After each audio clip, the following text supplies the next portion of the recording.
pending from yesterday's Yeah, yes. right? Just recap, sir. That's what Prem is asked. It will Yes. facilitate. Okay, so we will start from this diagram, right? If that is okay, right? So essentially, like we are broadly looking at the control of automotive systems. Of course, we have learned vehicle dynamics, right? Yes. So that you and I can know how to essentially develop what are called plant models or system models. And then, in this particular course, we started with learning about control system concepts, right? The idea was to essentially, have, like the main theory, that we need to learn so that we can go ahead and then start designing controllers for automotive systems.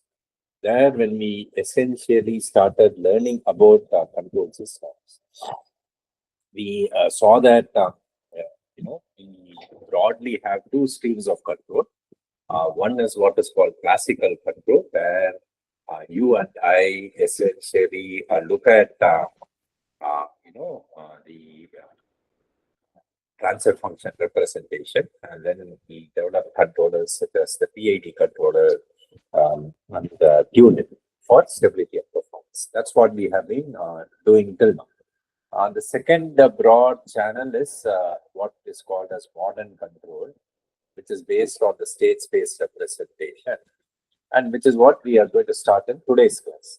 So in the automotive domain, when we want to develop controllers from first principles, both these frameworks are equally useful.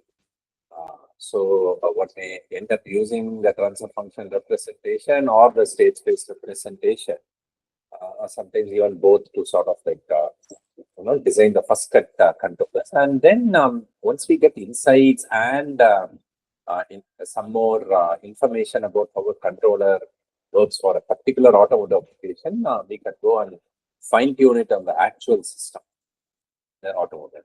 So that's how the entire process works. So in classical control, what did we start off with? We initially started off with the framework.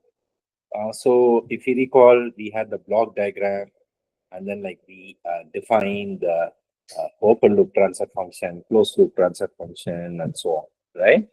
All those things were defined, and then like we identified what are called as open loop holes, closed loop holes, and so on.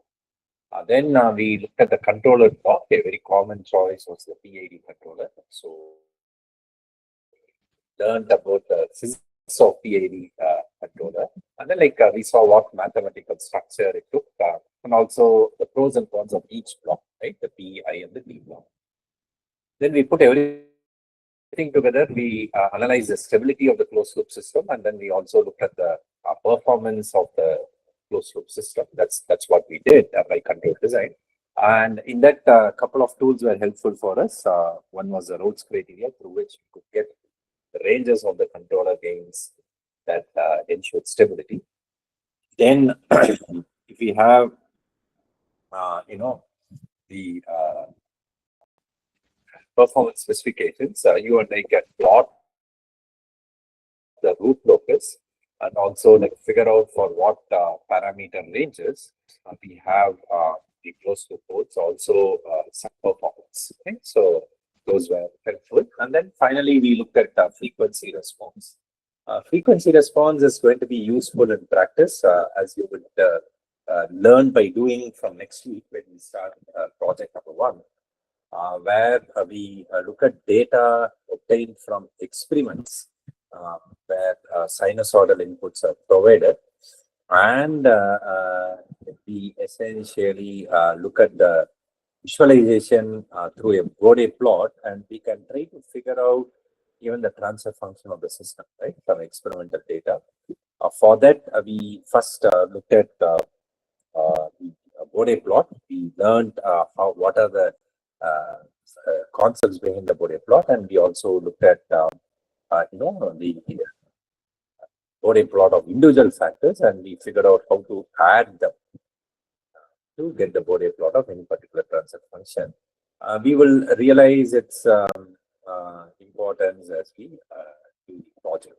So that's where. Okay, so that's a broad recap of what we have done till now. Okay. So before we start state space, any questions? Sir, am I audible? Yes, please. Sir, first question is on the 7th step of the root locus, which is the sketching part of it. I think you were telling in some class that we don't need to really sketch the root locus. So what I meant was that, see, before, let me clarify what I would have probably meant, Prem, is that, see, what was the 7th step? The 7th step was to take a lot of points, particularly near the imaginary axis, and sketch the root locus, right? Correct. That's easier said than that. See, that was an important step when we didn't have computers. Correct, sir. So, but now that we have computers, that 7th step is no longer practically meaningful. Okay, so you and I do till steps 1 to 6, so that we can understand and we can get an intuitive feel of the root locus. Okay, so that is the I think maybe that is a better way to put it. Okay. Thank you, sir. Why I asked that was the homework question was starting with the statement that construct the root locus. Construct the root locus, exactly. So what you can do is that, like, you can do steps 1 to 6, and then you just use your intuition to draw your curve connecting the dots, right? Noted. So yeah, I got the point, right? So, I understood, right? Second question, sir. This is on the example where I mean, this is just one of the cases. I'm just thinking. Will the intersection point of asymptotes be outside the root locus or inside the root locus? Typically, it can be anywhere. You know, like it will be on the real axis. Yeah. Not like the root locus. Yeah. So, what is the significance if it is outside then? Because so it's just a what to say, imaginary point frame. See, suppose let us say you have 5 asymptotes, right, or 6 asymptotes for a system, right? They just if you essentially just draw the asymptotes, it's just that, you know, all of them will coincide at a point on the real axis. Okay, that point on the real axis need not be part of the root locus. Okay, so that is the thing. There's no what to say, to the best of my knowledge, there is no meaning per se associated with it. You know, it's just that, you know, it lies on the real axis. That's all we need to what to say, calculate. Okay? Noted. Yeah. So maybe I'll just follow up with one more question. If there is an example like g of s into h of s equal to k divided by s into s plus 2 into s plus 4. Therefore, we'll have 3 poles on the wait a minute. K divided by 1 minute. So g of s, h of s, k divided by s into s plus 2 into s plus 4. Okay. For such an example, the final root locus would be typically closer to the origin, but it's going towards the imaginary axis, right? So, of course, let me try to construct it based on intuition, right? 1 minute. You know? Yes, sir. So here I'm assuming that k is greater than 0 and we have negative feedback, right? So yeah, all right. So we have one pole at 0, one pole at -2. What happen is that we are going to have you know, like 3 branches. N is 3, M is 0, right? So consequently, what will happen is that, like, there are going to be 3 asymptotes, which will make 60, 180, and what is it? 180 and 300 degrees. 300. With the real axis, right? So then of course the point of intersection is going to be minus divided by 3, which is going to be 2 minus 2 itself. Okay. So there are going to be 3 asymptotes. So the point of intersection happens to be -2. Okay. Now, which region of the root locus or which region of the real axis lies on the root locus? you will immediately see that minus infinity to minus 4 will be on the root locus because the number of real open loop holes to the right of it is odd, right? Correct. Okay. Yeah. Minus 4 to minus 2 will not be part of the root locus, right? But minus 2 to 0 will be. So what will happen in this case is that one branch will go like this to infinity frame, okay? Then another branch will start, there will be a breakaway point, and then like they will go like this, okay, along asymptotes. Okay, so that's what will happen. And you will have a crossover point somewhere here, at which the root locus will go into the right of plane. Beyond that value of k, stability will be lost. Okay, so that's how the root locus will appear. Okay? Got it, sir. So the question that I wanted to ask, I'll better ask it if I put one image in the chat. Can I do that? Yeah, please.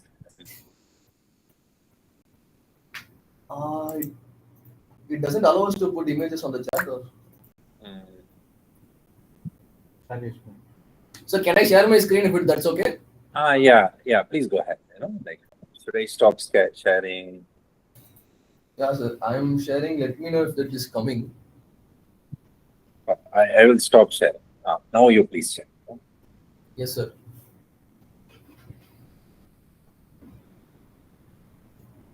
Yeah, it's visible, right? Yeah. So this is that output I was talking about, and there is exactly what you are drawing also. Is it visible? Yeah. Please go ahead. Yeah.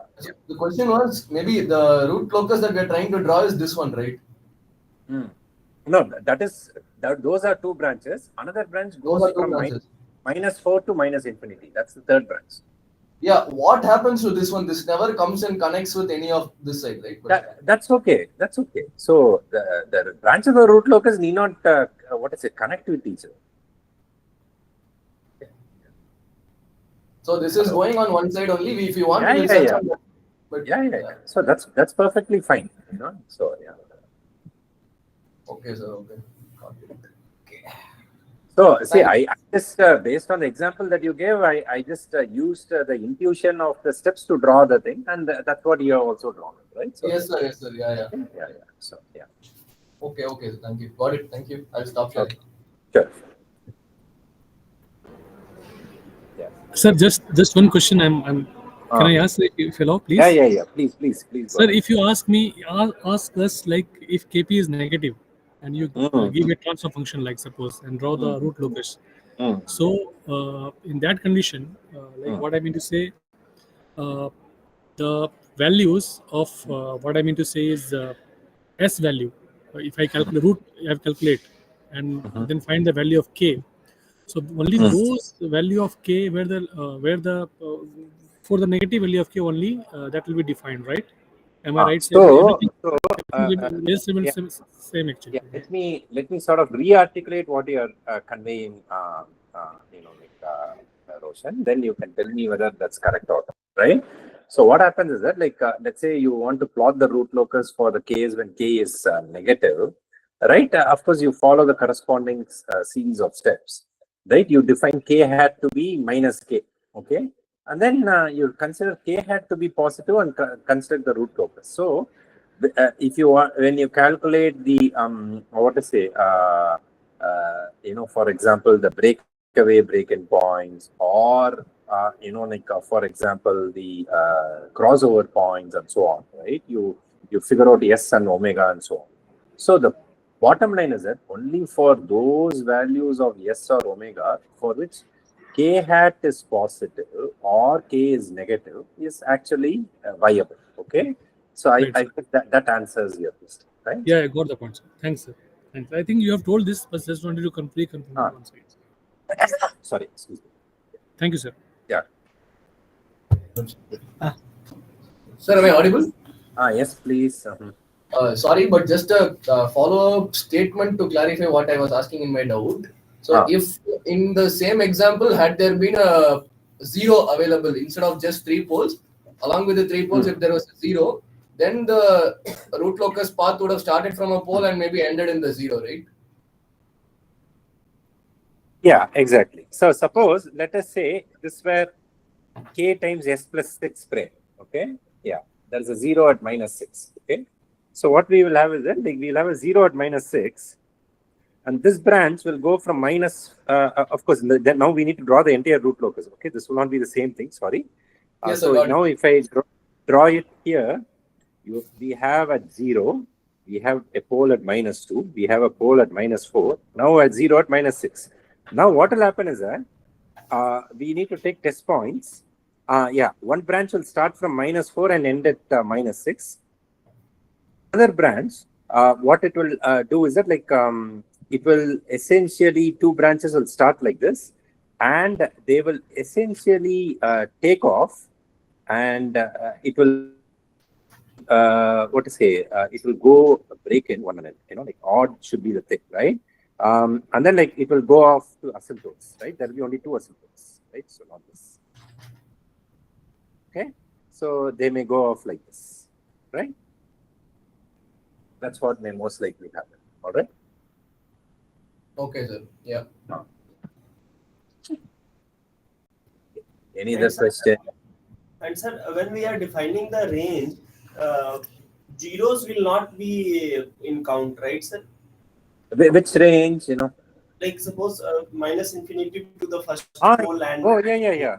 No, zeros should be counted. So here, it is minus infinity. Sorry, like 1 minute. It is from minus infinity to -6, one range, -6 to -4. It's just that in the examples that you and I did in class, we didn't have zeros on the real axis, right? But we need to consider, right? That's a good point. So means zeros and pole both we have to consider zeros numbers and as zeros, well as the range as well. Exactly, zeros and poles on the real axis. Okay? Clear. And if any pole has a imaginary point, means imaginary component, then that has to be counted or not, sir? No, not for this step. Okay, so because it's on the real axis only allowed. We have a complex conjugate pair of poles or open loop poles or open loop zeros, they will not lie on the real axis, right? So in this particular step, you and I are only essentially calculating the portion of the real axis, right? Right. So that is the idea, all right? Yes. Thank you, sir. Understood. So another fundamental question, we were just discussing on this, but it is clear from our side, but just want to clarify again anyways. Am I audible? Yes, please. Yes, please. What exactly is the purpose of getting the steady state error? So steady state error frame, suppose, let's say, even, let's say, like today you have a vehicle with cruise control fee, right? So let us say you want, as a user, right, you essentially set it at, you want the vehicle to go at 70 kilometers per hour, right? But then due to whatever reason, the controller is working such that the vehicle is only going at 65 kilometers per hour, right? So as a user, will you be happy? No. Exactly. Right. That's why a control designer also needs to look at steady state, right? So in addition to the performance, right? So as a performance metric, in addition to stability. Right? Okay, sir, got it.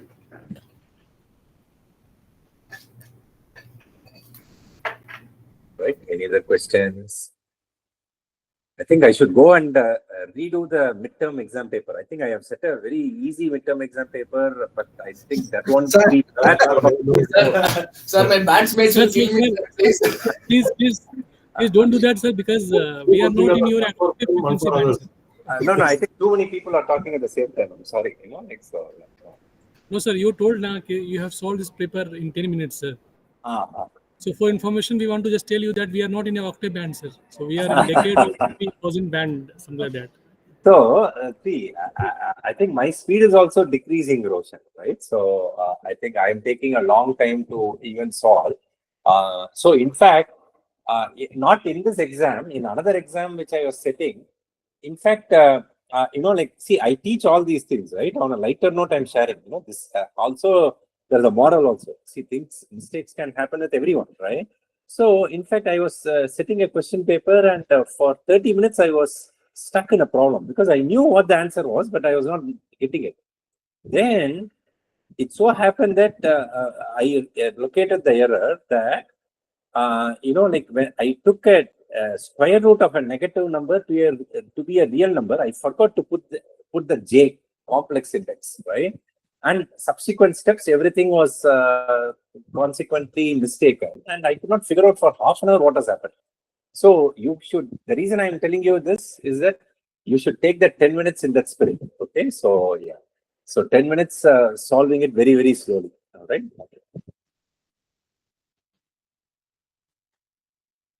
Okay. But I think your batch is asking a lot of nice questions, and you're also putting in a lot of effort. So that's why I mentioned maybe I should go and relook at the question paper. Yes, but I will do what our leader says. Arunachalam, I know what you say. Sir, we are asking down. Sir, are we audible, sir? Whatever the question paper you have taken, sir, already, same way, that is okay for us, sir. That is okay. All right. Okay. Fine. So we will keep it the way it is, but it's pretty straightforward. Like as I told, you can bring one A4 size sheet, then you can also use it. All right. Thank you, sir. Thank you. Thank you, sir. Yeah. So, but once again, please, if you, I think I will try to come there by 9:30 itself, so that I can introduce Abhinav to you, and then we'll start planning the projects, right? And then, but we'll have exam from 10 to 11. Okay. Yeah. Right. Fine. Okay. So then we will go on to the content for today's class. I think this is already familiar to all of us because we did the state space representation even when we did vehicle dynamics, right? So the first, lecture right here would be more or less like a recap, but then we will go deeper into state space from the next lecture. So as we already learned, the state space representation is another way of representing the same dynamic system. Okay, so we have the transfer function representation and the state space representation. Okay, in the state space representation, we stay in the time domain, but what we do is that we rewrite an nth order ODE as a set of n first order ODEs. Okay, so that's what you and I will do the state space representation. In that process, we define what are called state variables, whose knowledge will completely characterize the state of the system, okay, at each and every instant of time. Okay, so that's something which you and I do. We have already looked at this example. So if you recollect, but anyway, we will discuss it again, right? So if you recollect the traditional 1 degree of freedom mass spin damper system, the governing equation is mx double dot plus cx dot plus kx equals f, right? This is the governing equation. It's a second order linear ordinary differential equation with the input being the force f, the output being the displacement x. Then if we apply the Laplace transform, zero initial conditions, and calculate the transfer function, we will get it as 1 by ms squared plus cs plus k. And what will happen is that we want to write the state space representation. What we do is that we choose as many state variables, right, as the number of the value of n, okay, or the order of the system, right? The order of the system here is 2. So consequently, what we do is that we take 2 state variables. So intuitively, as we discussed, state variables should characterize the response of the system. So we take speed as we calculate the derivative of each state variable to get what are called as a 2 state equations. Okay, the state equations are nothing but first order ODEs in each state variable, which tell us how that state variable evolves with time. Okay, so if we take x1 dot, that is x dot, but that is also equal to x2. Okay, so we write the first derivative of each state variable in terms of the other state variables and the inputs. Okay, so that's what we do. And x2 dot is x double dot. X double dot you and I can get from the governing equation as minus k by mx minus c by m x dot plus 1 by mf. So we substitute for x1, x dot x2, and f remains f. So if we choose these two state variables, we have formed the two state equations. Then what we do is that, like, we write what is called as a state vector x. Kindly recall our notation. Typically, we write a vector by in bold font, right? Lowercase character in bold font. But in handwritten documents, since I cannot do bold font, we put a tilde under. Okay, and by and large, when we have an uppercase character with a tilde underneath it, it means a matrix. Okay, unless otherwise stated. So we form a state vector where we stack all the state variables one below the other. Okay, so in this case, it's a vector of dimension 2. In general, we have a n-dimensional vector. Okay, so essentially, what we have is that, like, in this particular example, the state vector is x1 and x2. So we have a vector first order ODE. Okay, that is the state equation. So we essentially combine the two first derivatives, x1 dot and x2 dot, and then we write it in terms of x and u. Okay, and in that process, we get the state matrix and the input vector. Okay, state matrix A in general is a n by n matrix. In this case, is a 2 by 2 matrix. The input vector B is a 2-dimensional vector. Okay, so that's what. All right. So this is what we have as a state equation, and from the equation 1, we see that x1 dot is this x2. So that's why the first row of the state matrix happens to be 0, 1. Okay, so when you multiply 0, 1 with x1, x2, we get x2, and then we multiply f of t with 0. In the second state equation, we have minus k by m x1 minus c by m x2 plus 1 by m ft. That's why we write minus 1 k by m minus c by m here, and 1 by m multiplies f. So I hope it's clear, right? How we got this vector first order code. Okay, that is what is called as a state equation, right? Now, in general, what we do is that, like, for single input, single output systems, the state equation is compactly written as x dot equals ax plus bu. Okay, so that is the state equation for linear time invariant CISO systems. Of course, this state equation alone does not complete the state space representation.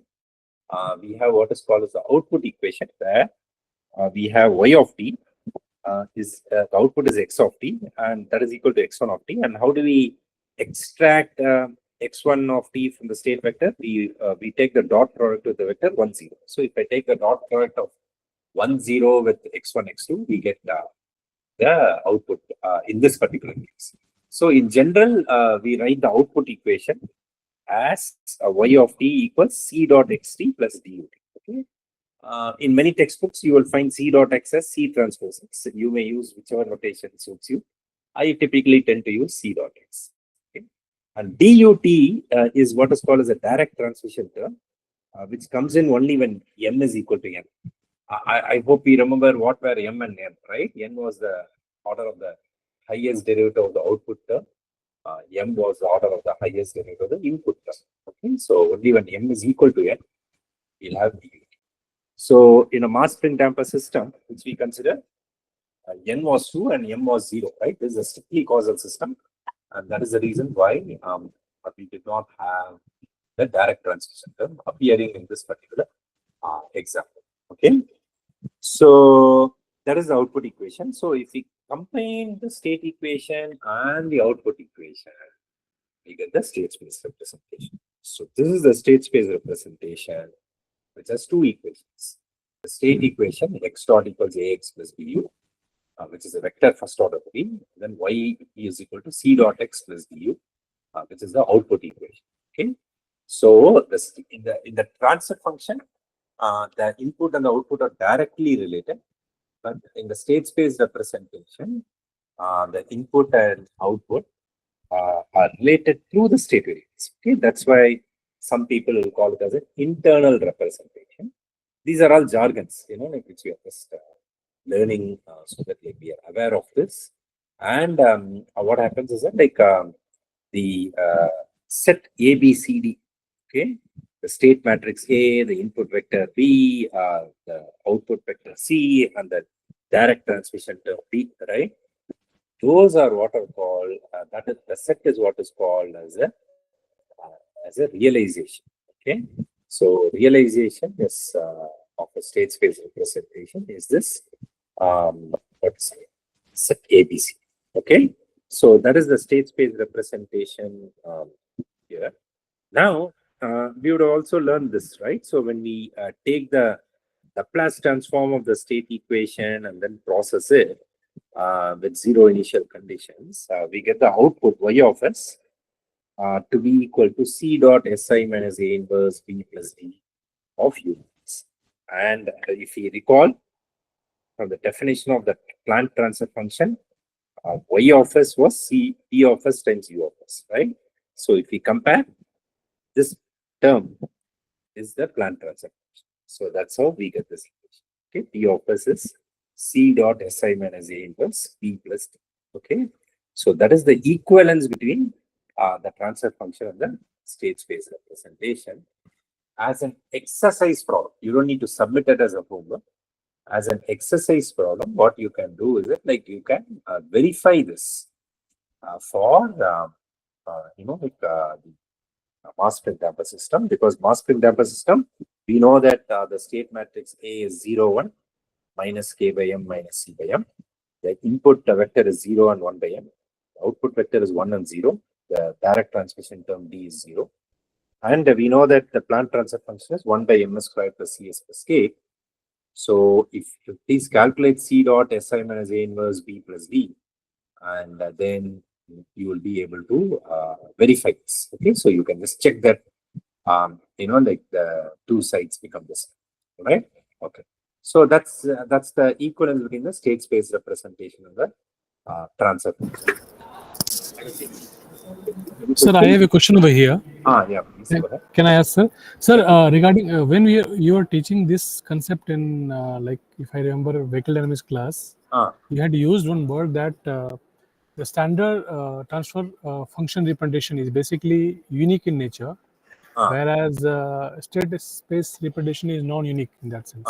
Exactly. Right. So what is the meaning of this? We are going to learn all those things.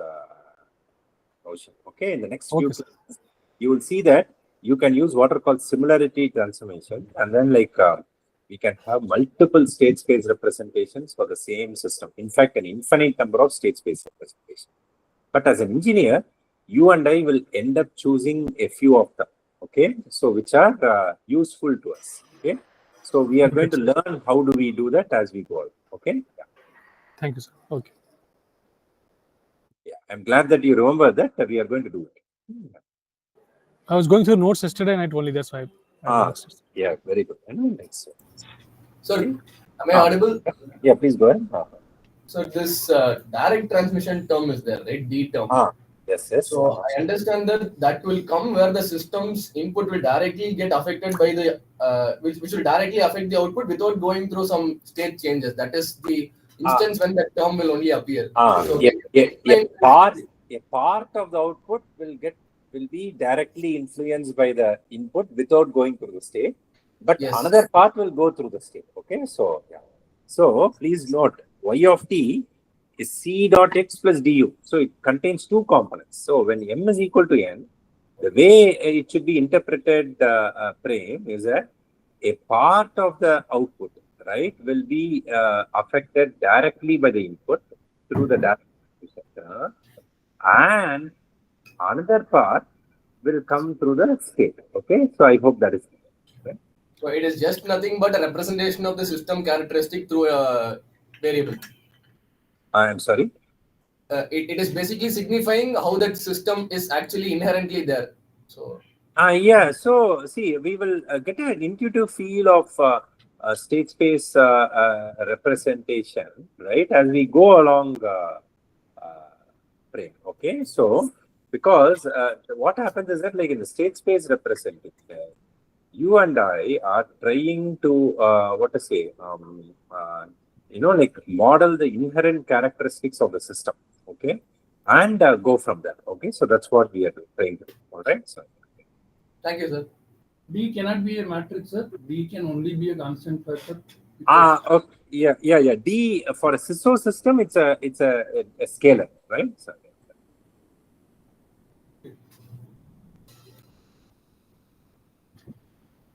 is it okay? Yeah, fine, sir. Yeah. All right. Okay. Now going further down, if we look at this, right? Yeah. For now, to answer the question which came, right? For a MIMO system, you see that B, C, D become matrices, but non-square matrices, right? So what do we mean by that? If we look at a multi-input, multi-output system, let us say there are P outputs and Q inputs. The state equation is x dot equals AX plus BU, but the D becomes an input matrix of dimension N by Q. Okay, it will have N rows and Q columns. Okay, so that is point number one. Okay, then you can immediately see that the output equation, output is also a vector. It will become Cx plus Du, where C is what is called as the output matrix. It will be a P by N matrix. It will have P rows and N columns. And then D will become direct transmission matrix. Okay, that will have P rows and Q columns. Okay, so all those things will come into play. All right. So I hope it's clear, right? How it changes. Things change for a MIMO system, or what is called as a multi-input, multi-output system. Okay. So so that is an important aspect, right? So as far as MIMO system characteristics are concerned. Okay. So that's how the MIMO systems state space representation will look like. All right. Okay. So the last concept that we would have learned in this particular lecture is that of eigenvalues and eigenvectors, because that becomes important as we go forward. Okay, so what is the definition of eigenvalue and eigenvectors?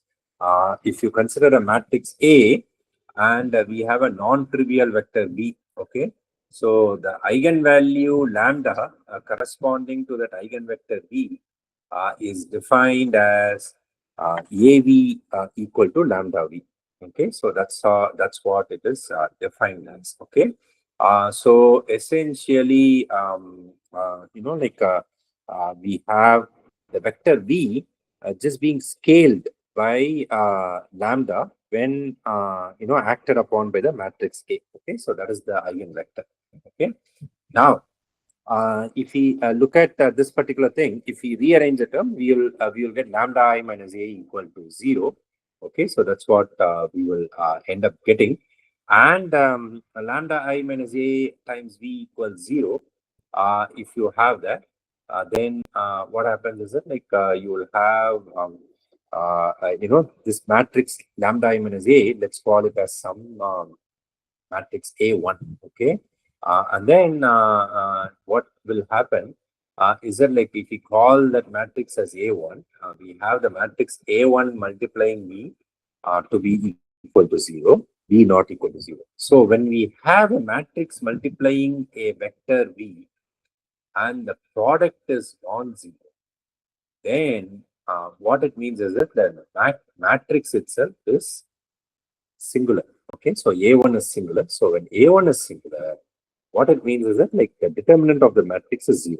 So that is why we, for calculating eigenvalues, we use the equation determinant of lambda I minus A to be equal to 0. Okay, so that's the equation that we end up using. All right, fine. Okay. So and the inverse of a matrix, inverse of any matrix is the adjoint of that matrix multiplied divided by the determinant of the matrix. Okay, so that is the inverse of the matrix. We will be using that more and more as we go forward. Okay, so that's something which we will look at right in the next class. Okay, fine. Okay, so this is what we would have learned in this particular lecture. Any questions on these topics? Of course, we are just starting off with our discussion on state space. we will be looking more into it, right, as we go forward, right? Okay. Any questions? No, sir. So anyway, I think everyone is busy studying hard for the exam, I guess, right? So maybe Yes, we sir. have questions on Yes, sir. space from next week. Okay. Yeah. Okay. So then I think we can wind up. I think Arunachalam, is everyone present today? No. Sir, today everyone is present, sir. Okay. Then I will mark attendance for everyone, and then we will continue next week, and we'll meet in person on Sunday. Okay. Yeah. Yes. Thank you for the doubts, clarification, sir. Thank you. Thank you. Thank you. Thank you. All, Thank you, and, sir. yeah, prepare well, and I will meet you on Sunday, and best wishes with the exam. Okay. Yeah. Right, sir. Sure, sir. Thank you, sir. Thank you, sir. Thank you, sir. Thank you. Bye bye. Thank you so much, sir. Thank you so much.